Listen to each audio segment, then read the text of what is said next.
C'est parti. Donc, bienvenue à tous. Merci d'être là. Moi, je me présente, je m'appelle Christina. Aujourd'hui, je travaille pour un cabinet qui s'appelle Epigo. Et mon métier, c'est d'accompagner des entrepreneurs. Et je suis moi-même associée. Donc voilà, je vais vous partager quelques petits tips, on va dire, pour aider, donc pour ceux qui cherchent un associé, pour donner des petits conseils et pour les accompagnateurs, s'il y en a parmi vous, des techniques pour aider les entrepreneurs à trouver l'associé qui leur correspond. Parce que c'est la thématique d'aujourd'hui. Donc la thématique de ce webinaire, c'est trouver le bon associé. C'est la demande des entrepreneurs. Moi, j'accompagne des entrepreneurs maintenant depuis 2016 et c'est vraiment la question. Donc, j'ai plusieurs cas de figure. Parfois, j'ai des entrepreneurs qui arrivent seuls et qui me disent Christina, j'ai besoin de trouver un associé. Qu'est-ce que je dois faire? Par où je dois commencer? Donc, la question est assez vaste. Aujourd'hui, on ne va pas pouvoir tout couvrir et l'orientation de ce webinaire, ça sera principalement de s'intéresser à quels sont les critères, voilà, qu'est-ce qu'on met en place pour trouver l'entrepreneur ou l'associé qui nous correspond et pas forcément le comment travailler en bonne intelligence avec un associé qui sera l'objet d'un autre webinaire. Donc voilà, c'est le premier d'une série, je l'espère. J'espère que je tiendrai le rythme. Mais l'objectif, voilà, c'est d'aborder ce sujet qui est extrêmement vaste et de pouvoir répondre à un maximum de questions aussi. En termes de petites règles du jeu, ce que je vous propose, si vous avez envie d'intervenir, c'est de lever la main. Donc en haut sur Teams, vous avez un petit logo avec une main levée comme ça. Donc vous pouvez cliquer dessus, comme ça je pourrai vous donner la parole. Si vous souhaitez aussi poser des questions sur le chat, j'essaye de faire quelque chose d'un peu interactif. N'hésitez pas aussi. Il y a des moments aussi où je vous poserai je suggérerai des choses, donc vous pourrez répondre soit sur le chat, soit à l'oral pour ceux qui le souhaitent. Donc pour parler et pour aller un peu plus en détail voilà, sur la question de l'association, là l'objet c'est vraiment voilà, de se dire quels sont les critères, qu'est-ce qu'on peut... Ah, il y a quelqu'un qui arrive, hop. Bonjour, bienvenue. Euh, donc, juste pour information, pour la personne qui vient de se connecter, c'est filmé. Voilà, je préférais vous tenir au courant. Donc si vous n'avez pas envie de mettre votre caméra, vous pouvez la laisser off.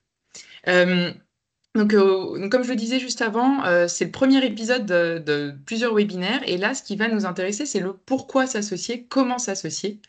Et donc, j'ai une première question à vous poser, qui est la suivante. Donc, je veux bien que sur le fil de conversation, vous puissiez écrire les raisons pour lesquelles, donc si vous cherchez un associé aujourd'hui, pourquoi vous voulez vous associer? C'est quoi la raison?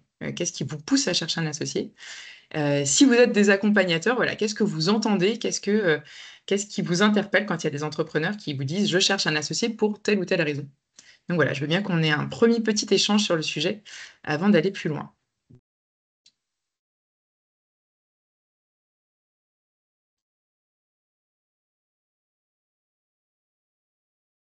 Alors, ça commence. Bonjour Sully, bienvenue. Bonjour, bonjour tout le monde.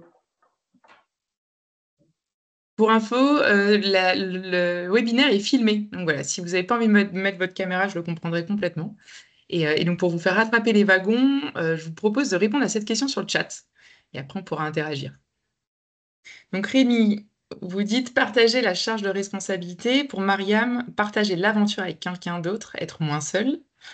Emeline, partager les tâches, les responsabilités. Donc, ça recoupe beaucoup avec ce que disait Rémi. La surcharge de travail physique et mental, ouais, complètement. L'intelligence collective, le travail d'équipe, la complémentarité, la synergie. Thierry. Émilie, donc échanger de l'énergie au quotidien, avoir du rebond, ouais, faire l'effet ping-pong, je suppose, prendre des décisions ensemble, avoir des compétences que l'on n'a pas. Merci Mariam. Alors, Carmichael, avoir des avis différents, partager des idées, des bonnes astuces, ok. Je vous laisse continuer à écrire, hein, divergence, et après on va pouvoir rebondir sur certaines d'entre elles.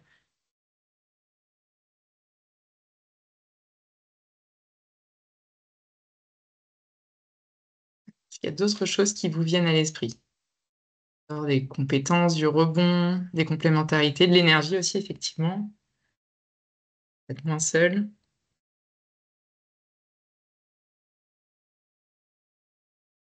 Dans ce cas-là, je vais compléter un peu la question. J'aime bien prendre des libertés sur les slides que j'écris moi-même.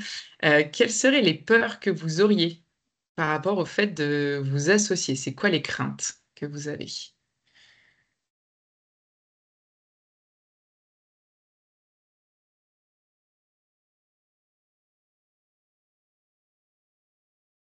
Ne pas être compatible, OK.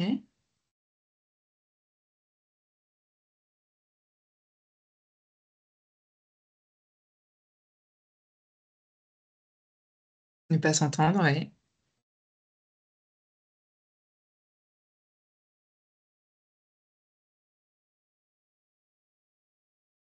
Très bonne remarque, effectivement, Mariam. Avoir les ambitions différentes, ne pas avoir la même vision du projet, ne pas être d'accord sur la vision globale, ouais. Se diluer. Donc, Sully, sur se diluer, c'est sur le plan financier, c'est ça? C'est diluer le capital ou c'est plutôt en général sur la façon de travailler ensemble? Oui, c'est ça, sur le capital. D'accord, ok. Pas avoir la même vision, le mauvais alignement des valeurs, les conflits. Les gens changent, effectivement, on peut avoir des divergences d'opinion et inégalité d'investissement donné au projet. Donc, effectivement, un autre sujet sur le capital. Ok. Super, bah, merci pour vos réponses. Donc je vais avancer un petit peu, on n'a qu'une heure, donc ça va assez vite. Juste pour clarifier les choses, aujourd'hui, on va pas forcément parler de répartition sur le plan monétaire, sur le plan financier. On va pas parler du capital, on va plutôt parler de la dimension humaine. Donc tout ce que vous aviez noté juste avant va effectivement faire écho avec ce que je vais dire. Et si je vous posais la question des freins, c'est parce que c'est aussi des choses que j'entends assez régulièrement. Moi, ce qui m'arrive assez souvent, c'est que donc, les entrepreneurs qui sont aujourd'hui seuls et que j'accompagne me disent, bah voilà, moi, je veux pas rester seul, souvent pour des raisons de compétences. Voilà, il y a des personnes qui me disent, moi, aujourd'hui, je suis pas forcément compétent ou compétente dans une dimension du projet, et donc j'ai besoin de chercher quelqu'un qui sera complémentaire. Il y a la question donc, de la fragilité mentale ou émotionnelle, hein, le fait de ne pas être seul, de pouvoir avoir quelqu'un avec qui on fait du rebond, partager les responsabilités. Et aussi un sujet qui est assez important et moi que j'observe assez régulièrement, c'est que donc sur les jurys, quand il y a des startups qui arrivent et qu'il y a des financeurs qui sont là dans le jury, bah, les investisseurs souvent ne prêtent pas aux entrepreneurs qui sont seuls. C'est devenu un critère. Il y a quelques années, c'était encore de temps en temps assez exceptionnel qu'on dise, bon, bah, sur ce projet-là, si la personne trouve un associé dans les prochaines semaines, on est d'accord pour mettre de l'argent, mais là, de plus en plus, c'est vraiment un des critères. Sauf qu'effectivement, une des craintes, c'est la mésentente, c'est ne pas avoir la même vision, c'est les personnes qui changent, effectivement. Il y a aussi parfois ce qu'on pense croire de la personne. Moi, j'ai déjà assisté voilà, j'ai accompagné des entrepreneurs qui étaient à plusieurs, donc des associés qui s'entendaient très bien au démarrage, qui étaient même amis dans la vie et qui ont vu l'entreprise faire changer aussi leur mode de fonctionnement. Clairement, c'est d'ailleurs des échecs. Il y a la deuxième raison des échecs des entreprises, c'est souvent la mésentente entre les équipes, la mésentente entre les associés. Et donc le problème à résoudre, c'est vraiment de trouver le ou la bonne personne avec qui s'associer. Alors, ce que je vous propose à partir de maintenant, c'est de voir comment est-ce qu'on peut déterminer ça. Quels sont les critères qu'on peut mettre en place pour choisir un ou une associée dans l'avenir. Et la première étape, pour l'avoir observé, et qui est quand même quelque chose qui est assez impactant, c'est les biais qu'on peut avoir, les croyances qu'on peut avoir et qui sont basées sur nos critères spontanés, nos croyances spontanées sur qui sera le ou la bonne associée dans mon projet. Donc pour vous parler de tout ça, je vais m'inspirer beaucoup d'une méthode qui s'appelle l'approche neurocognitive et comportementale, et sur lequel on va donc échanger notamment sur les biais conscients et inconscients qu'on peut avoir quand on cherche un ou une associée. Et donc je vais commencer par ce qu'on appelle les biais spontanés et conscients. Donc souvent, quand on cherche un ou une associée, on va prendre une feuille. Enfin, moi, je vois souvent les entrepreneurs me dire, j'ai un carnet, je vais vous montrer ce que j'ai déterminé. Et ce qui se passe la plupart du temps, c'est que c'est le mouton à cinq pattes. Parce qu'on cherche quelqu'un qui est diplômé, qui a de l'expérience, qui a peut-être déjà entrepris, qui a déjà voilà, de la bouteille, qui sait faire du commercial, qui sait aussi être un peu technique, qui sait parler aussi aux clients de telle ou telle manière. Et donc, ça donne une sorte de liste de biais avec des critères qui sont voilà, spontanés et conscients et où on va à chaque fois vouloir chercher la personne idéale, la personne qui coche toutes ces cases et tous ces critères-là. Le problème quand on aborde les choses de cette manière-là, c'est qu'on cherche indéfiniment et on peut se retrouver à être voilà, déçu ou à pas savoir, à se dire est-ce que ça c'est un critère important ou non, à quel point c'est important pour moi, comment est-ce que je vais aussi naviguer sur ce sujet-là. Et donc, ce que je vais vous proposer, alors pas tout de suite, mais à la fin plutôt du webinaire, c'est un exercice qui permet de mettre à plat les critères que vous pourriez avoir et de prendre de la hauteur. Parce que ce qui peut se passer souvent, c'est qu'on a donc dans notre mode de fonctionnement, ce qu'on appellerait le mode automatique. Et le mode automatique, c'est le vécu, c'est voilà, qu'est-ce que j'ai déjà observé, et donc je considère qu'une personne qui aurait telle compétence, qui aurait tel diplôme, va fonctionner de telle ou telle manière. Sauf que en fonctionnant de cette manière-là, on s'empêche, on s'interdit, je dirais, l'incertitude et la possibilité de donner sa chance à quelqu'un qui peut-être n'aurait pas tous ces critères, sauf qui pourrait en avoir d'autres auxquels on n'a pas du tout pensé et qui pourraient au final nous correspondre. Donc je vous montrerai tout à l'heure un petit exercice qui s'appelle le pack aventure et qui permet justement voilà, de prendre de la hauteur sur ces sujets-là. Deuxièmement, on a aussi les biais qui sont donc spontanés mais inconscients. Donc là, c'est des choses auxquelles on ne fait pas forcément attention et qui sont forgées sur nos a priori sociaux. Donc, ça va être, voilà, ben moi, par exemple, j'accompagne pas mal d'entrepreneurs qui viennent des banlieues et donc qui se disent, bah, ça serait intéressant, moi, d'avoir quelqu'un qui me ressemble et donc qui vienne aussi des banlieues. Voilà, ça peut être, c'est pas forcément exprimé, mais c'est dans les CV qu'on reçoit, dans les échanges qu'on reçoit, c'est je m'entendrai mieux avec quelqu'un qui a les mêmes valeurs que moi, qui a la même parfois, couleur de peau que moi, sans parler de racisme, hein, c'est juste, voilà, on fait pas attention. Et donc, c'est voilà, l'appartenance religieuse aussi qui peut avoir un impact, le côté bobo, prolo, voilà, qui peut aussi impacter. Et tout ça, c'est donc encore une fois le cerveau reptilien qui va garder en mémoire les expériences passées et qui va façonner ses biais au fur et à mesure, et notamment sur les expériences professionnelles qu'on a pu avoir dans le passé avec voilà, des échanges, des moments où ça s'est bien passé avec certaines personnes, des moments où ça s'est mal passé avec d'autres. Et donc, voilà, le cerveau fonctionne de cette manière-là et construit des biais, construit des croyances qui peuvent être au final des croyances limitantes. Et donc voilà, ce système de valeurs va faire que instinctivement, on va sentir un feeling, une relation, une façon de s'entendre un peu plus naturelle avec des personnes qui partagent les mêmes valeurs que moi, et on va avoir tendance ensuite à fuir ceux qui ne respectent pas nos propres croyances. Donc la première étape, vraiment, ça va être pour vous, si vous cherchez un associé ou si vous accompagnez des entrepreneurs, de commencer par ça et d'essayer de déterminer, ne serait-ce que juste commencer à écrire ou à se réfléchir et à prendre conscience qu'on a des biais, c'est la première étape pour déconstruire ces choses-là et prendre de la hauteur. Alors bien entendu, ça se fait pas en un claquement de doigts, hein, ça demande un petit peu de travail, mais le fait d'en avoir déjà conscience, c'est déjà une première manière de contourner le sujet et de prendre du recul. Et donc, ce qui se passera là, c'est qu'à la fin du webinaire, donc je vais vous poser des petits exercices que vous pourriez mettre en application pour déconstruire ces biais.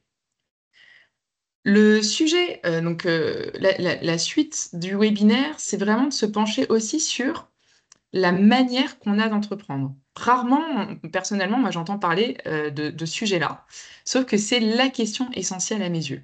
Parce que il y a le projet entrepreneurial, il y a nous en tant que personne quand on cherche un associé, sauf que les deux vont aller de pair avec la manière dont on va mener le projet.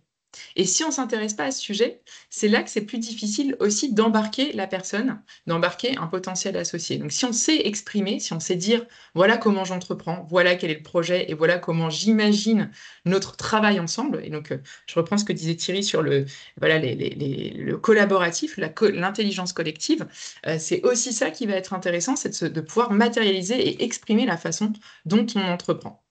Et donc, c'est pour cette raison que je vais vous proposer de déterminer sa propre manière d'entreprendre avec un outil qui s'appelle FAIR. Alors, je ne sais pas si certains d'entre vous le connaissent, mais c'est donc voilà, une méthodologie qu'on a créée chez Epigo il y a quelques années, que j'utilise moi aujourd'hui très régulièrement avec les entrepreneurs, et qui est basée sur les activités clés de l'entreprise et comment, en tant qu'entrepreneur, quand on démarre, on va s'intéresser plus à certains sujets qu'à d'autres.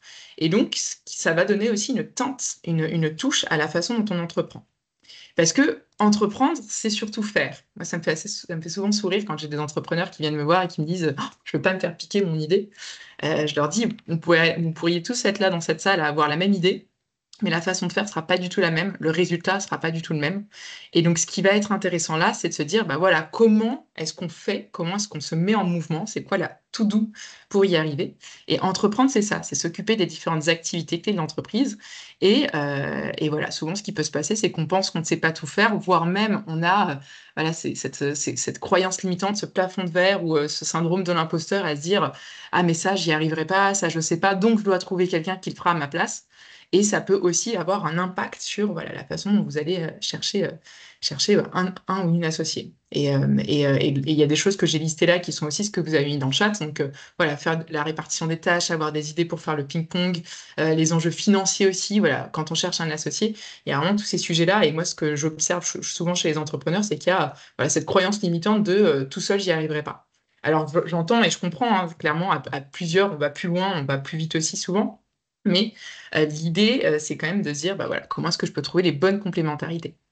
Donc, je vais vous présenter là pendant quelques minutes le modèle FAIR pour vous présenter voilà, les activités clés du projet et de l'activité entrepreneuriale. Et ensuite, on pourra échanger un petit peu sur bah, voilà, qu'est-ce que c'est que FAIR, comment est-ce qu'on peut déterminer ses propres motivations. Donc, je vais insister sur le principe de motivation plus que de la compétence pour voir après comment vous pourriez donc réutiliser ça à votre niveau pour déterminer bah, voilà, qu'est-ce que vous faites, qu'est-ce que vous aimez faire et qu'est-ce que vous aimez moins faire et comment vous pouvez trouver donc des complémentarités avec l'extérieur. Bien entendu, s'il y a des questions, n'hésitez pas à lever la main. Pareil, si vous avez des remarques. Donc, pour vous expliquer donc, le modèle FAIR, ça part du constat donc, de l'expérience de Epigo, donc, qui existe depuis 1986 et qui a accompagné des milliers d'entrepreneurs. Et le constat, c'est qu'une entreprise, c'est systémique. Et que dans cette entreprise, il y a un certain nombre d'activités à mener qui sont représentées par les 5 lettres de fer. Donc, je vais vous les présenter une par une. Et l'objectif à terme, ça va être de dire après, bah voilà, quelles sont les préférences de chacun par rapport à ces activités. Donc, je vais commencer dans l'ordre. J'insiste sur le fait qu'il n'y a pas une dimension qui est plus importante qu'une autre. Tout est systémique, tout est relié. Et donc, il faut imaginer ça comme, voilà, ça pourrait être une chaise à 5 pieds. Voilà, je sais que c'est pas très commun. Mais voilà, si un pied est plus court que l'autre, c'est bancal. S'il y en a un qui est plus long que l'autre, c'est pareil. Euh, donc la première dimension à laquelle on va s'intéresser, c'est la dimension métier, c'est les coulisses, c'est ce qu'on ne voit pas, mais qui est la manière dont on va concrétiser l'idée qu'on a pu avoir quand on crée son projet. Et donc, tous les enjeux vont être portés sur la façon de faire. C'est vraiment, voilà, comment est-ce que je m'y prends, qu'est-ce que je fais, comment je mets en place la méthode et comment je m'utilise moi-même en tant que personne, avec mes propres compétences, au service du projet que je veux mener. Avec donc un fort angle porté sur la qualité de ce qu'on veut produire ou de ce on veut faire.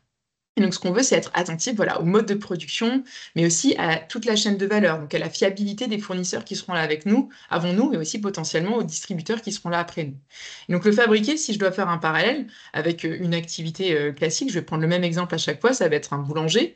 Donc, le boulanger, il va être en arrière-boutique, il va fabriquer son pain, et donc il va s'intéresser à la farine qu'il utilise, au temps de repos de son pain, au four qu'il va utiliser, à la manière de pétrir. Donc voilà, ça va être tous ces enjeux-là, c'est tout ce qui va être en lien avec la manière dont on va produire concrètement le produit ou le service qu'on veut créer. Donc vous voyez déjà sur cet aspect-là, on n'est pas tous égaux. C'est-à-dire il y a des personnes qui adorent faire ça, qui peuvent passer des heures et des heures parce qu'ils aiment voilà, prendre le temps d'aller dans le détail, et quand d'autres vont aller beaucoup plus vite. Donc je commence déjà à vous guider sur ça, mais l'idée c'est un peu ça aussi dans chaque dimension du projet qu'on va aborder. Donc, ce que je dis aux entrepreneurs, c'est que ça ne fait pas tout d'avoir un bon produit ou un bon service. Ce qui va être aussi intéressant et qui est primordial, c'est de s'intéresser à la personne qui va utiliser le produit ou le service, et donc à la personne qui est en face de nous. Donc, c'est là qu'on va arriver sur la dimension achalandée. Alors, vous remarquerez que ce n'est pas un terme très commun en français, mais c'est pour que ça marche avec FAIR. Et l'objectif, c'est vraiment de se dire, bah voilà, qui est mon client, qui est mon marché, donc plus globalement, qui est le marché, et comment est-ce que je vais m'intéresser à ce client potentiel pour pouvoir d'abord, dans un premier temps, le ou la comprendre. Donc l'objectif du achalandé, c'est vraiment ça, c'est d'abord d'entrer en empathie avec le client pour se dire, bah voilà, ce client aujourd'hui, voilà comment il ou elle fonctionne, c'est quoi ses préférences, c'est quoi ses frustrations, c'est quoi ses attentes aussi, comment est-ce que cette personne peut être influencée par le quotidien. Et ensuite, l'idée, c'est de se dire, bah voilà, maintenant que j'ai compris qui est mon client, qu'est-ce que je vais mettre en place pour l'atteindre? Donc, l'objectif à terme, c'est quand même de vendre quelque chose. Et donc, ou si vous êtes une association, ça marche aussi, hein, c'est qu'on veut des utilisateurs. Donc, l'idée, c'est après, voilà, qu'est-ce que je vais mettre en place pour atteindre ce client avec le marketing, la communication, la bonne façon de s'exprimer auprès de ce client-là, aller le chercher là où il est, hein. Typiquement, je ne vais pas par exemple, faire de la vente en ligne si je m'adresse à des personnes qui sont en fracture numérique. Et voilà, c'est vraiment de réfléchir aussi à comment je vais vendre mon offre et ma solution, donc on avait vu dans le fabriqué, avec aussi un enjeu de fidélisation. Parce que c'est encore plus prégnant hein, depuis quelques années avec l'essor du e-commerce et l'Internet 2.0. On est vraiment aussi dans voilà, ces sujets de comment est-ce que je me fais bien voir, et comment je peux faire de la communication par une fidélisation, par des recommandations, par des avis. Euh, donc ça, c'est tout ce qu'on va avoir dans le achalandé. Donc vous voyez, ça se fait à différentes étapes, mais dans le projet, quand on démarre, c'est aussi des questions qu'on va se poser. Et encore une fois, voilà, on n'a pas tous les mêmes facilités. Quand on aime beaucoup le achalandé, on va souvent avoir des facilités pour aller contacter des clients, pour décrocher son téléphone, pour aller voir les personnes à l'extérieur. Et on a aussi des personnes qui sont beaucoup plus timides, qui vont avoir un peu peur. Moi, j'accompagne par exemple beaucoup d'entrepreneurs qui sont ingénieurs, qui sont chercheurs, et qui peuvent avoir donc cette casquette de fabriquer très très forte. Et sur le achalandé, quand je leur dis bah, maintenant il va falloir confronter le marché, ils ont plutôt peur. Ils me disent non, non, non, je sais que ce que j'ai fait c'est très bien, j'ai pas envie d'être confronté à ça. Donc vous voyez, c'est encore une fois un sujet qui est intéressant et c'est une bonne méthode aussi pour comprendre qui est l'associé qu'on cherche. Donc la troisième dimension, c'est le imaginer. Donc imaginer, ça va être la capacité qu'on va avoir à se projeter dans le futur et à ouvrir, je dirais, j'appellerais les yeux, les oreilles, les chakras, en gros, parce qu'on est dans un marché, dans un monde qui évolue extrêmement vite. Ça peut être les habitudes de consommation, la technologie, la politique, l'environnement, enfin tout est concerné. Et donc, en tant qu'entrepreneur, quand on démarre, il faut s'intéresser aussi à ça et à notre capacité qu'on va avoir, la capacité qu'on va avoir à se remettre en question, à s'adapter, à faire preuve d'agilité, de flexibilité pour proposer aussi les idées innovantes et pour s'adapter voilà, avec des solutions originales. Euh, donc, si je reprends l'exemple de mon boulanger, que j'ai pas d'ailleurs respécifié juste avant, donc sur le achalandé, le boulanger, on va avoir la boutique, hein, ça va être la vitrine, ça va être l'emplacement de notre magasin. Dans le imaginer, ça va être la capacité en tant que boulanger qu'on va avoir à s'adapter, bah, par exemple, à l'augmentation du prix du blé, au fait qu'il y a de plus en plus de personnes qui demandent du pain sans gluten. Ça va être s'adapter aussi peut-être à la vente à emporter. Si je prends l'exemple du Covid, c'est un bon exemple du imaginer, c'est comment est-ce qu'on s'adapte aussi à ce marché qui évolue. Et donc, les restaurateurs qui ont par exemple commencé à faire de la vente à emporter quand ils ne pouvaient plus accueillir du public. Donc voilà, ça encore une fois, on peut avoir des préférences plus ou moins fortes dans ce domaine-là. Donc, dans l'imaginer, voilà, on voit, c'est la curiosité, c'est l'avenir, c'est comment est-ce qu'on regarde. La quatrième dimension, qui est celle qui est parfois la plus douloureuse pour beaucoup d'entrepreneurs que j'accompagne, c'est le côté très pratico-pratique de la rentabilité, mais aussi voilà, de l'organisation en tant que telle du projet. Et donc, on va s'intéresser dans le rentabiliser à l'organisation interne. C'est pour ça que j'ai mis des petits rouages avec les méthodes, la rentabilité, le financement, mais aussi tous les aspects administratifs et juridiques. Et donc là, ce qu'on va observer, c'est aussi bah, voilà, quelle est l'appétence qu'on va avoir à s'intéresser aux marges qu'on va faire, à avoir en évidence bah, quel est le seuil de rentabilité, combien je pourrais avoir de clients, à quel moment, quels seraient les investissements que je pourrais faire. Et donc, un projet entrepreneurial, c'est aussi ça, c'est d'être dans les clous, aussi sur le plan administratif et juridique. Est-ce que légalement, j'ai le droit de faire ça? Est-ce que je suis dans les règles si je propose telle ou telle chose? Est-ce que je peux faire un contrat? Donc là, typiquement, si on parle de pacte d'associés, qu'on va mettre en place, on est un peu dans le rentabiliser. Donc, c'est tout ce qui va être contractuel, toutes ces choses-là, ça va être aussi donc, dans cette dimension avec ces enjeux de s'intéresser à voilà, la dimension financière, mais aussi administrative et juridique. Donc, si je reprends l'exemple de mon boulanger, ça va être bah, typiquement voilà, quels sont les coûts, quelles sont les marges, on marge sur quoi, comment est-ce qu'on optimise les marges, et comment est-ce qu'on essaye aussi d'optimiser bah, les factures, hein, typiquement. Je connais des boulangers qui ont changé notamment les horaires de fabrication du pain parce qu'avec l'électricité qui avait changé en termes de prix, il y avait des heures creuses, des heures pleines. Donc voilà, comment est-ce qu'on renégocie aussi les contrats, hein. Ça peut être très pratico-pratique.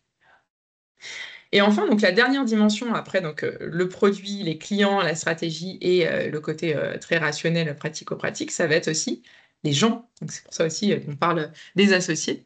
Et donc c'est embarquer. Donc le E, c'est vraiment comment est-ce qu'on fait pour embarquer les personnes avec nous. Donc dans un premier temps, ça peut être donc, quand on est seul, l'associé. Donc comment est-ce qu'on identifie le ou la bonne associée?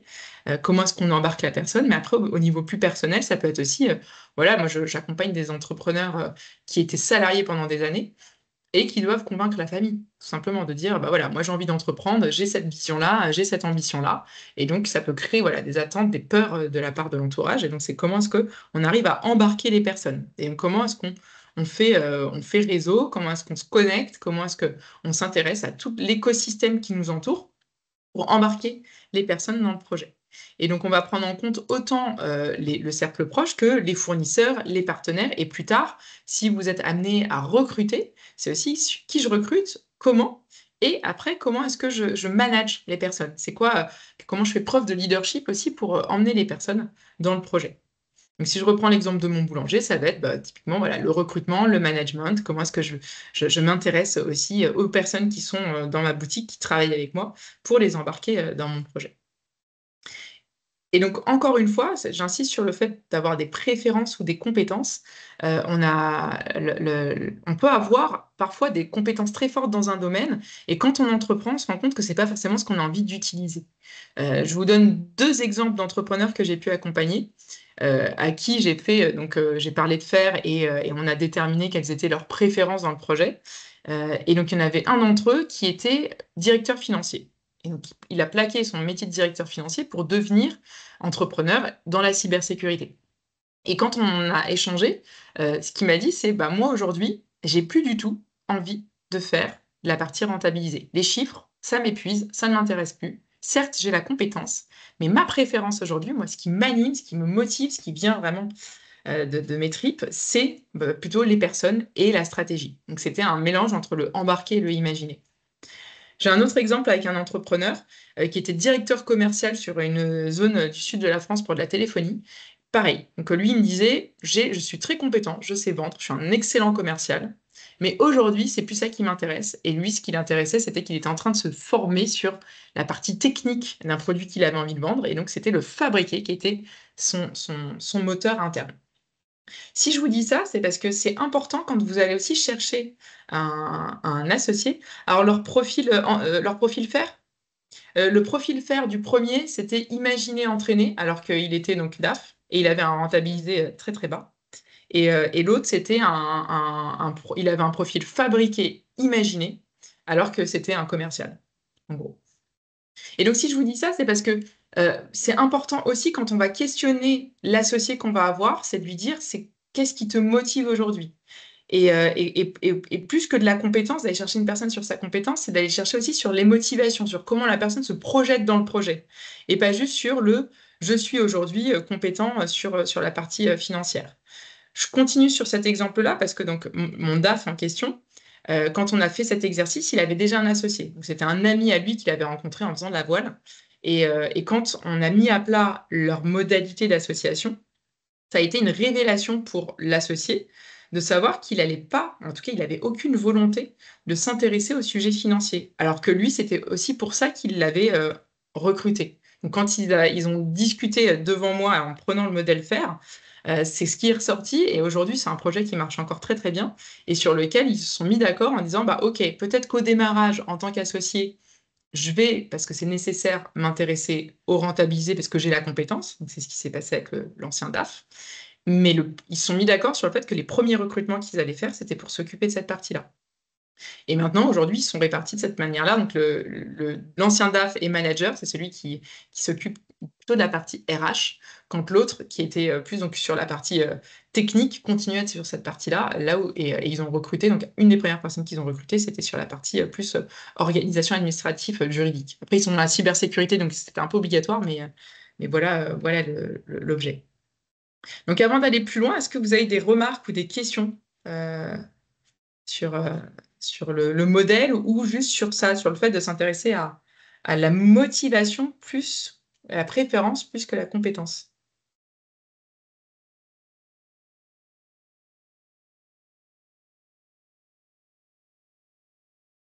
Ok, donc, s'il y a pas de main qui se lève, je vais pouvoir continuer avec la slide suivante, donc qui va appuyer sur ça. Ah, il y a Virginie. Excusez-moi, Virginie, je n'avais pas vu. Je vous écoute.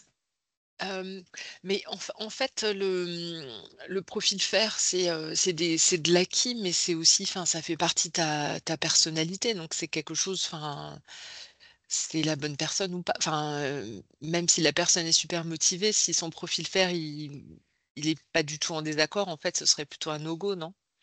Bah, justement, c'est ça qui va être intéressant, c'est que c'est ce que je vais te montrer sur la slide qui est là, mais c'est qu'on peut s'intéresser à la compétence, à la préférence. Dans la préférence, il y a effectivement la personnalité de la personne qui va être là et qui va montrer, bah voilà, l'envie d'aller sur certains sujets. Mais des fois, en fait, moi, ce que j'observe, c'est que j'ai beaucoup d'entrepreneurs qui s'arrêtent à la compétence et qui me disent, bah moi, je vais chercher un entrepreneur juste qui a cette compétence, sans penser plus loin et sans se dire, bah ok, on peut avoir une compétence, mais on peut aussi être curieux et s'intéresser à d'autres sujets et avoir peut-être même des préférences sur des domaines dans lesquels on n'est pas et qui peuvent apporter beaucoup au projet. Un peu bah, dans cet exemple avec donc, ce DAF qui était certes compétent dans la partie financière, mais qui n'avait pas cette préférence-là et qui s'en est occupé un temps donné. Et donc il y a aussi cette question de la projection, de la vision qu'on peut avoir avec l'autre, avec bah, voilà, comment est-ce que je me projette et qu'est-ce qu'on fait ensemble. Je sais pas si c'est plus clair. Ouais, non, mais en fait, c'est super intéressant parce que je me demande, par exemple, si tu as quelqu'un en face qui a une préférence, hein, heu, qui aimerait, en fait, avoir, un rôle de visionnaire, et de créatif et en Ouais. fait, son profil faire, ben, te montre que l'imagination, elle est au niveau zéro, quoi.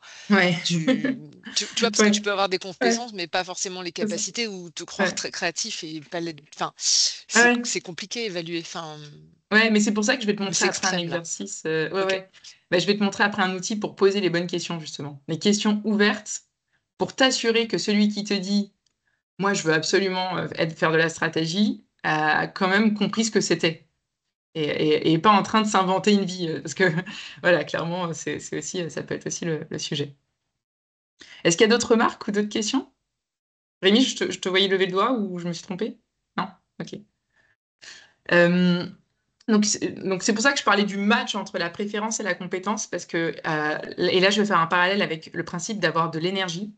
C'est que bah voilà, souvent quand il y a des préférences et des compétences associées, c'est plutôt positif, hein. C'est que voilà, la personne va avoir le combo gagnant pour y aller et donc il va y avoir beaucoup d'énergie. Mais ce qui peut se passer, voilà, c'est que quand on arrive à la limite de sa compétence et qu'on n'a pas la préférence, c'est là que l'énergie va baisser. Donc voilà, quand il y a des compétences sans préférence, bah, la motivation, elle peut s'amenuiser au fur et à mesure et donc ça peut décroître assez rapidement. Et pareil quand il n'y a pas de résultat. Donc ça, c'est encore un petit croisement avec l'approche neurocognitive et comportementale et ce qu'on appelle les motivations primaires. Les motivations primaires, c'est ce qu'on va faire naturellement, qu'on va aimer faire et qui vont nous nourrir sans obligation de résultat. Sauf que des fois, ce qui peut se passer quand on a juste la compétence, mais pas forcément la motivation et la préférence derrière, c'est que quand il n'y a pas de résultat, donc quand on est compétent et qu'on essaye d'y aller et qu'on se rend compte que bah, ça bloque, il y a un truc qui ne va pas, et ben on se décourage très vite. Donc, euh, donc voilà, et on peut avoir ce sentiment d'échec, on peut avoir voilà, les mauvais résultats qui ne sont pas là. Donc je prends un exemple avec voilà, une personne qui pourrait avoir une compétence commerciale très forte, mais pour qui c'est pas une préférence. Elle va au démarrage faire beaucoup de prospection, décrocher son téléphone, contacter un maximum de personnes, avoir plein de méthodes différentes pour aller chercher du client. Sauf que bah ça marche pas. Voilà, il y a un moment où je sais pas, les gens disent non, les contrats se vendent pas, et donc très rapidement, ce qui peut se passer, c'est que voilà, la motivation peut baisser, et ça peut même amener à une forme de dégoût. Donc c'est pour ça que c'est aussi intéressant de mélanger. Alors je dis pas qu'il faut mettre complètement la compétence de côté. C'est juste de voilà, se questionner aussi sur ces sujets-là. Et sur donc voilà, quelle est la compétence, quelle est la préférence et comment est-ce qu'on fait en sorte de faire vivre les deux ensemble. Sachant que les compétences, elles vont aussi s'acquérir tout au long de la vie. C'est-à-dire que ce qui a pu arriver, moi, pour l'avoir observé avec des entrepreneurs que j'ai recroisés des années plus tard, c'est que donc, ils pouvaient avoir une compétence à un temps donné et me dire, bah, tiens, aujourd'hui, je suis très compétent dans tel domaine, ou au contraire, je ne suis pas compétent dans ce domaine et j'ai envie d'acquérir une compétence dedans. Donc là, il y a quand même de la motivation. Et des années plus tard, ils ont changé d'avis, ou ils ont fait autre chose, ou ils se sont dit, bah, je pensais que je voulais faire ça, ou je pensais que j'aimais ça, j'ai développé une compétence en faisant une formation dessus, et là, je me suis rendu compte que c'était pas du tout ce qui me plaisait. Donc, d'où l'importance aussi, donc pour vous, dans un premier temps, avant même de parler d'associé, de savoir ce qui vous motive. C'est quoi vos propres motivations? Qu'est-ce qui est votre moteur le matin quand vous vous réveillez? À quoi vous pensez? Parce que c'est ça aussi que vous allez pouvoir exprimer, c'est ça aussi que vous allez pouvoir partager avec votre futur associé et à qui vous allez pouvoir donc exprimer aussi la vision et l'envie d'aller dans une direction ou dans une autre. Donc c'est pour ça que voilà, j'insiste sur le fait de bien se connaître dans un premier temps. C'est un bon moyen aussi d'aller chercher l'associé qui vous correspond. Et enfin, donc, ça fait un bon parallèle avec ta question tout à l'heure, Virginie. Donc, la troisième étape, c'est voilà, quels sont les critères pertinents donc, pour choisir l'associé. Et donc, si je reprends l'exemple donc, de faire, c'est d'essayer de voir quelles sont les compatibilités.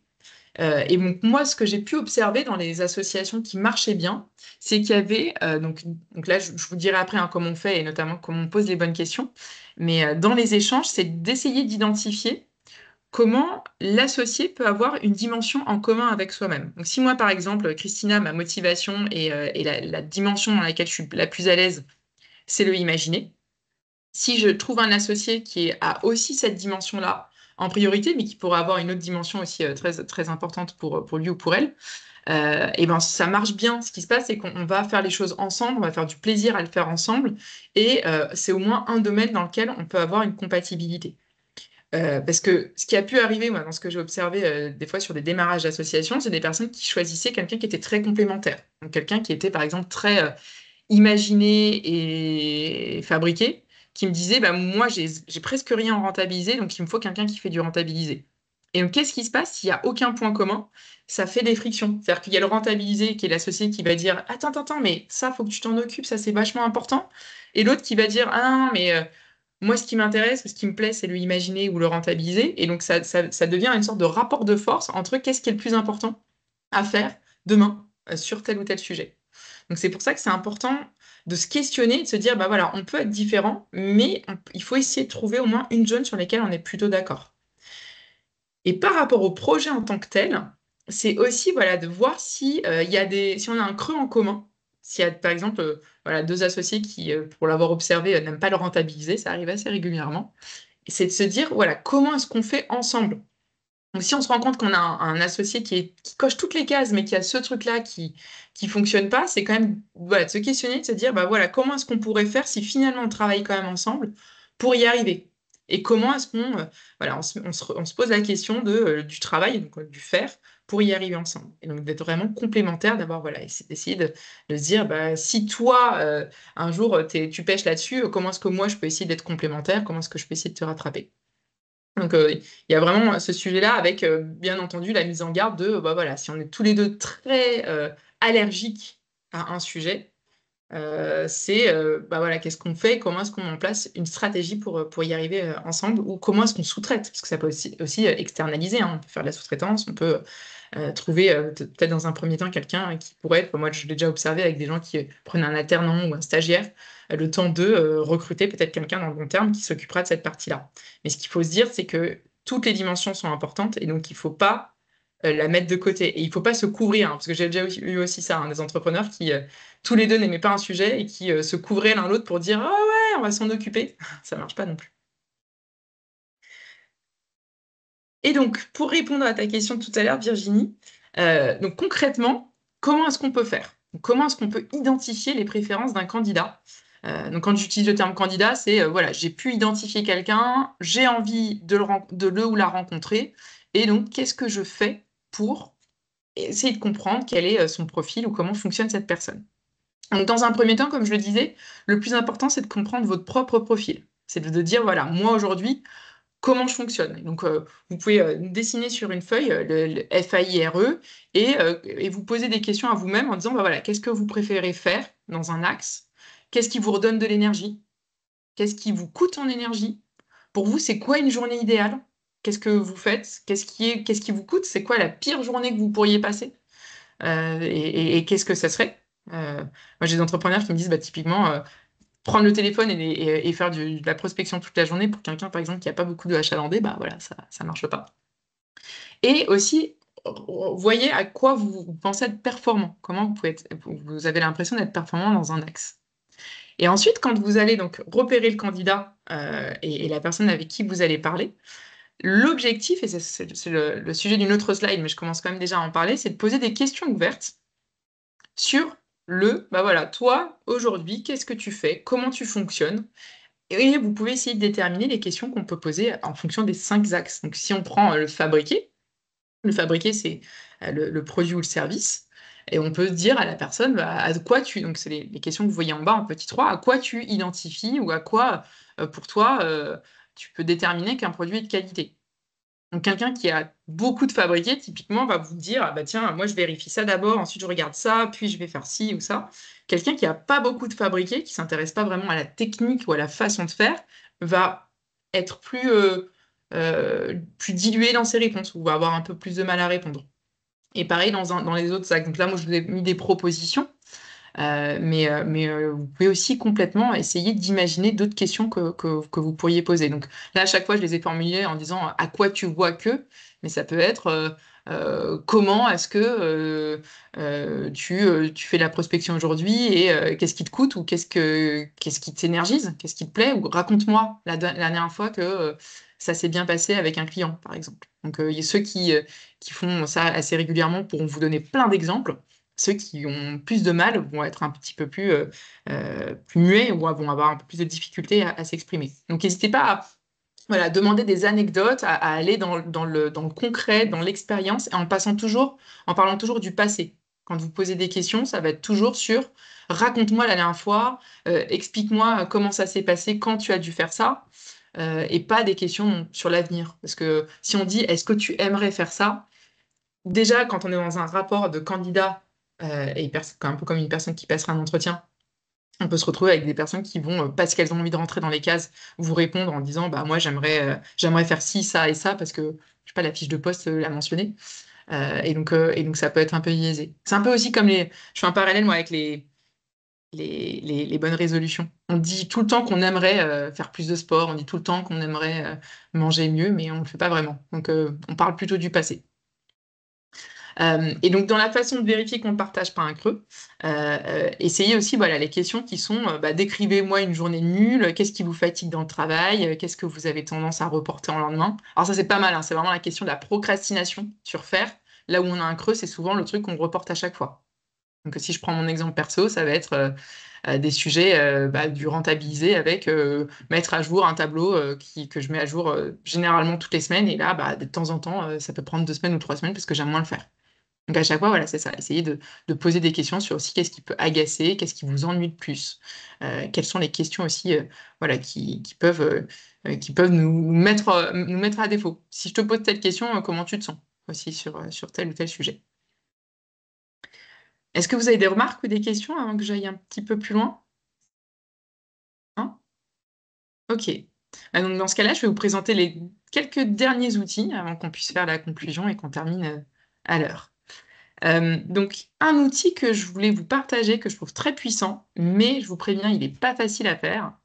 C'est un exercice qui est donc inspiré de l'approche neurocognitive et comportementale, donc de l'Institut international de neurocognitivisme, et qui s'appelle, donc le terme eux qu'ils utilisent, c'est le pack aventure, mais moi je préfère vous parler de la matrice avantage-inconvénient. Donc là, on s'intéresse aux biais dont je vous ai parlé tout à l'heure, donc c'est les biais qui sont spontanés et conscients. Et ce qu'on veut faire, c'est faire bouger les chemins neuronaux pour passer de quelque chose qui pourrait être un peu perturbant ou qui serait une valeur qu'on n'a pas à quelque chose qui serait admis et sur lequel on pourrait avoir un petit peu plus de tolérance. Parce que ce qui se passe souvent, c'est que voilà, en mode automatique, on préfère le connu, l'expérimenté, le conforme. Et donc là, ce qu'on veut, c'est prendre de la hauteur pour essayer voilà, de faire travailler un petit peu le mode préfrontal pour prendre une meilleure décision. Et donc, l'objectif, c'est de choisir un critère. Donc là, j'ai pris l'exemple, je veux un associé qui a fait une grande école. Voilà, c'est déjà quelque chose qu'on m'a dit. Hein, c'est un exemple déjà vu. Et donc là, l'objectif, ça va être de se dire, bah voilà, moi aujourd'hui, quels seraient les avantages? Pourquoi est-ce que je cherche un associé issu d'une grande école? Donc ça, c'est la case, je dirais, la plus facile à remplir. Donc c'est de se dire, bah voilà, aujourd'hui, je cherche un associé d'une grande école parce que il a le réseau, parce que il a des compétences en commercial, parce que voilà, on peut avoir plein d'exemples. Et ensuite, donc toujours sur la même ligne, vous allez compléter en disant, c'est quoi les inconvénients, c'est quoi les risques à avoir un associé aussi d'une grande école. Donc là, vous pourrez lister aussi les limites que ça pourrait représenter. Et la partie la plus difficile, ça va être de prendre donc l'antivaleur. Donc on prend l'inverse de ce qu'on avait mentionné au début. Donc, plutôt que de dire je cherche un associé qui est issu d'une grande école, on va se dire, bah voilà, je cherche un associé qui serait sans diplôme. Et là, vous refaites l'exercice en disant, bah, quels sont les avantages, les bénéfices que j'aurais à trouver quelqu'un ou à tomber sur quelqu'un qui n'aurait pas de diplôme. Et après, on fait la même chose avec quels seraient les inconvénients. Et vous pouvez faire cet exercice, ça peut être sur, bah voilà, je cherche quelqu'un qui a déjà entrepris ou qui a déjà investi. Enfin, moi, dans les critères que j'ai, c'est une personne qui qui est déjà serial entrepreneur ou qui a déjà travaillé en équipe pendant des années ou qui a déjà managé. Voilà, on peut à chaque fois essayer de faire cet exercice en choisissant quand même au début ceux qui sont les plus prioritaires pour vous. Et ça vous permet vraiment voilà, de déconstruire des croyances limitantes et vous pouvez même le faire sur des valeurs. Je vous donne un exemple personnel. Moi, j'avais fait cet exercice sur la valeur du mensonge. Donc, difficile hein, à admettre, surtout si on a pu avoir des expériences avec des associés qui nous ont menti. Mais c'est de se dire, bah voilà, c'est quoi les avantages d'avoir quelqu'un qui est honnête? Donc, on peut mettre la première ligne. Voilà, une de mes valeurs, c'est l'honnêteté. Voilà. Et donc, c'est quoi les avantages et c'est quoi les inconvénients aussi d'avoir des gens trop honnêtes? Moi, j'ai pu avoir des stagiaires qui étaient trop honnêtes et qui disaient aux clients des trucs qu'il fallait pas dire, par exemple. Et inversement, c'est de se dire, c'est quoi aussi parfois bah voilà, l'avantage du mensonge. Et ça, on peut le voir historiquement avec, bah, je sais pas si on peut penser à la résistance, ouais, des choses de ce type-là, ça nous fait changer les chemins neuronaux. Et donc, on peut se dire, OK, peut-être que dans certaines situations, peut-être que de telle manière, je peux bouger un peu mon raisonnement. Et donc, ça permet de prendre un peu de hauteur. En termes de critères, peut-être 3 maximum, hein, pas plus. Plus, en fait, c'est plus des critères prioritaires. Donc, généralement, c'est 2 ou 3 maximum. Le deuxième outil que je voulais vous présenter, c'est l'outil de la purge. Donc là, ce qui va nous intéresser, c'est comment vous allez évacuer vraiment les critères qui sont spontanés et inconscients. Donc, le premier exercice, la première chose qui est peut-être le plus difficile, c'est de les formuler.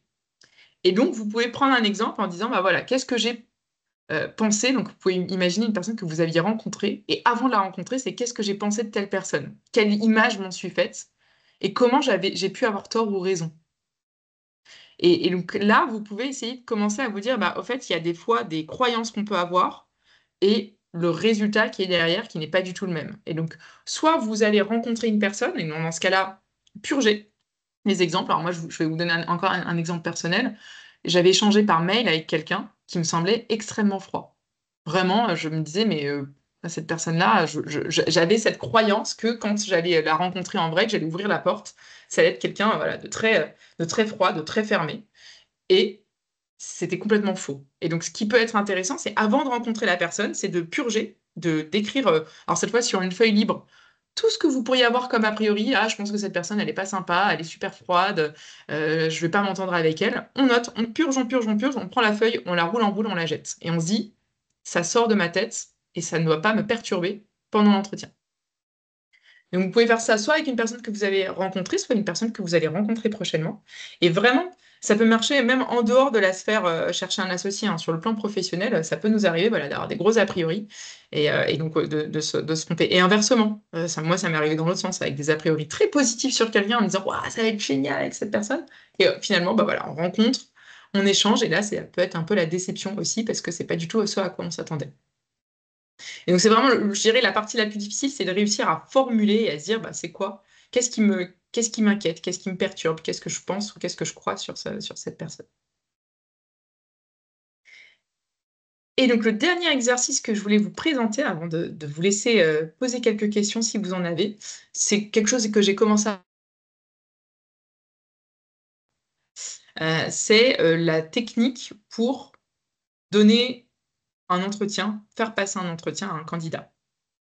Donc, surtout, la première chose, le conseil numéro 1, c'est de ne pas forcément parler tout de suite de votre entreprise, ne pas donner trop de détails et de pas. Vous pouvez donner peut-être la thématique ou le sujet sur lequel vous cherchez, mais c'est pas ce qui a pu se passer, moi, pour l'avoir observé avec des entrepreneurs, c'est qu'ils commencent par faire un échange en disant, alors voilà l'entreprise, voilà ce que j'ai comme objectif, et voilà ce qui va se passer, et voilà, voilà, voilà, voilà, voilà. Et après, ils posent des questions. Sauf que quand on fait ça, on va biaiser les réponses. Parce que si sans s'en rendre compte, on dit bah tiens, j'ai telle ambition et je veux avoir autant de clients sur les prochains mois et réussir à avoir tel marché, bah, le message inconscient qu'on fait passer, c'est eh ben, il faut être un bon commercial. Ou il faut, si la personne vient me chercher sur ce sujet-là, il faut que je lui en montre un maximum pour lui montrer à quel point je suis très très bon dans tel ou tel domaine. Donc, essayez d'être un peu évasif et poser, donc là c'est le conseil numéro 2, principalement des questions ouvertes. En posant des questions sur bah, raconte-moi ta dernière expérience où tu as dû faire du commercial. Comment ça s'est passé? Qu'est-ce qui a été un succès pour toi? Qu'est-ce qui a été difficile pour toi? Et donc, à chaque fois, voilà, on pose des questions donc avec les qu'est-ce que, raconte-moi, explique-moi, donne-moi un exemple, plutôt que des est-ce que. Parce que si je dis est-ce que euh, tu es un bon commercial, voilà, la réponse, généralement, ça va être oui. Donc, voilà, les questions fermées, c'est à éviter au maximum. Et donc, le troisième conseil, ça va être de creuser les motivations avec un moult pourquoi. Donc, c'est vraiment voilà, de dire bah, pourquoi pour toi c'était un succès. Donc, si j'avais posé la question précédente qui était raconte-moi la dernière fois que tu pensais avoir eu un succès commercial, raconte-moi qu'est-ce qui s'est passé, à quel moment tu as senti quoi. Et n'hésitez pas à utiliser le principe des 3 questions que moi j'appelle ça la tête, cœur, corps. C'est qu'est-ce que tu as pensé de cette situation. Donc, si tu me parles d'un résultat, qu'est-ce que tu as ressenti? Qu'est-ce que tu as fait aussi? Donc, voilà, on peut essayer de poser des questions quand on pose des questions du pourquoi sur, voilà, qu'est-ce que la personne pense, qu'est-ce que la personne ressent et qu'est-ce que la personne a fait. Et ça peut donner aussi pas mal d'indicateurs, notamment bah, sur le faire. Et le dernier conseil, c'est vraiment ce que je vous disais tout à l'heure, c'est qu'on s'intéresse au passé, au vécu, aux expériences, aux déclarations d'intention. Et donc, plutôt que moi, je suis comme ça, et ce que je cherche, c'est quelqu'un qui fasse ça. Même si à un moment donné, ça va arriver. Donc, je ferai un autre webinaire sur les sujets, sur comment après on travaille en bonne intelligence. Mais dans un premier temps, ce que vous voulez, c'est d'abord de comprendre l'autre avant effectivement d'exprimer plus tard, et c'est ce qu'on verra, une vision commune et comment est-ce que on se pose les bonnes questions aussi sur le comment on va travailler ensemble, comment est-ce qu'on se met d'accord, comment est-ce qu'on s'aligne en tant qu'associé pour avancer dans la même direction. Ok, alors est-ce que vous avez des questions ou des remarques? Je vais peut-être arrêter le partage. Comme ça, je vous vois tous. Tac.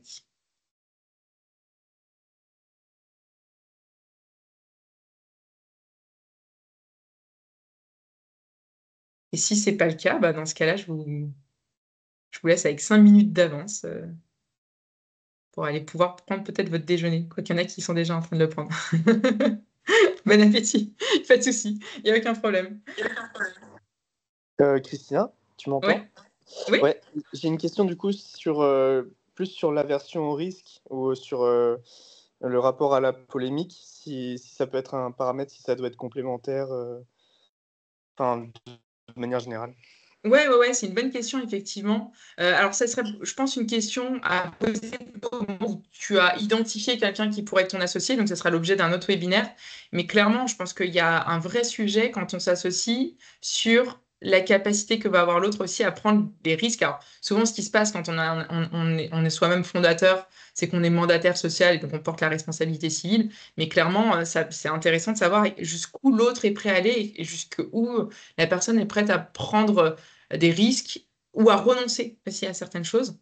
Donc ça serait plutôt un parallèle avec le principe d'effectuation qu'on pourra voir dans un autre webinaire où on peut se dire bah, c'est quoi le risque acceptable que peut prendre un associé qui va travailler avec nous? C'est quoi voilà, quelle serait la limite? Comment est-ce qu'on peut déterminer ça? Ok, très clair, merci. Thierry?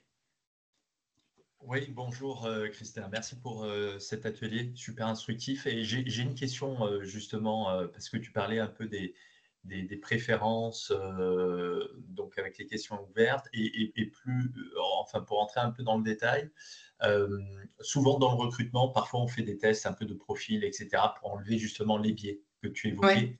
Est-ce que ça, tu es favorable ou pas à faire ce type de test?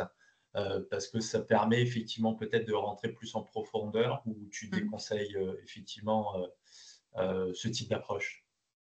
Alors écoute, c'est une bonne question et j'ai pas vraiment d'avis parce que nous, on l'utilise en général, même en intelligence collective. L'autre outil qu'on utilise, c'est Predom, mais ça coûte assez cher, c'est un peu compliqué de se faire débriefer. Donc là-dessus, j'ai pas. Enfin, moi, je pense que ça peut toujours être intéressant, ça peut être complémentaire. L'enjeu, c'est pas de faire passer une batterie de tests à la personne qui est en face parce que ça peut aussi être perçu comme très intrusif. Mais si effectivement il y a un test que tu as pu valider ou que quelqu'un t'a recommandé en te disant tiens, ce truc-là, ça marche bien, je l'ai déjà testé. On m'a déjà parlé par exemple de 16 Personalities, je crois que la version gratuite du MBTI.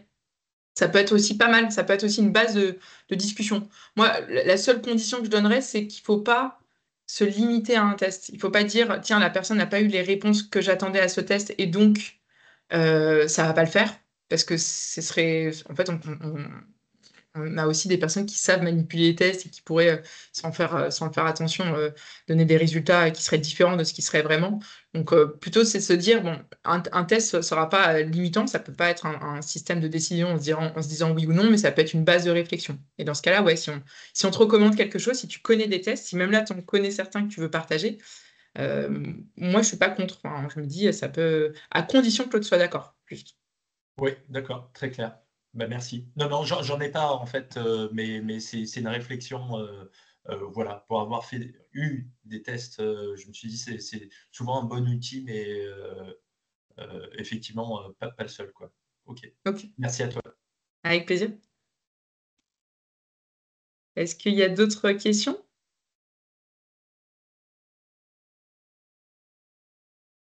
Ok, bah si c'est clair pour vous. Ah, Rémi, pardon. Vas-y. Ah, ton micro est coupé. C'est muet. Ok. C'est bon. Merci. Ouais, merci. Alors moi, c'est pas vraiment une question, c'est un peu un constat. C'est qu'en fait, quand on est entrepreneur, bah, on est déjà multi-compétences. On est des couteaux suisses, moins un autre, enfin pas forcément évidemment, mais voilà. Et on peut pas non plus être expert dans la partie faire, la partie imaginer, embarquer, etc. Et je pense que du coup, les ressources humaines, c'est clé. Et en fait, finalement, là, on parle de ressources humaines. Ouais. Donc, est-ce que peut-être enfin, je sais pas si, enfin, j'aimerais que tu me dises si c'est pertinent, en fait, de faire appel à justement des experts, par exemple, une personne qui travaille dans les ressources humaines pour nous accompagner au moment de chercher ceci. Bah écoute, ouais, complètement. Enfin, pour l'avoir observé plutôt dans des incubateurs, il y a souvent ouais, des experts, des RH, même des personnes qui ont fait du recrutement, qui proposent leurs conseils et qui proposent. Alors, la difficulté avec un cabinet de recrutement ou avec un recruteur, c'est que ça peut coûter quand même assez cher. Mais oui, enfin, il y a quand même des personnes qui peuvent faire un audit, qui sont un peu experts aussi de la compréhension de la recherche de l'associé pour les entrepreneurs et qui peuvent donner les conseils. Après, c'est toujours important d'avoir la décision finale, mais cette personne-là, si elle peut te donner clairement un éclairage ou juste une méthode un peu plus précise, oui, tu peux te faire accompagner. Après, il faut trouver la personne et le budget qui va avec, parce que souvent, bah, ça peut coûter quand même assez cher. Je ne sais pas si d'autres ont des remarques sur ça ou si vous avez vous-même pu faire appel à des personnes sur ce sujet-là.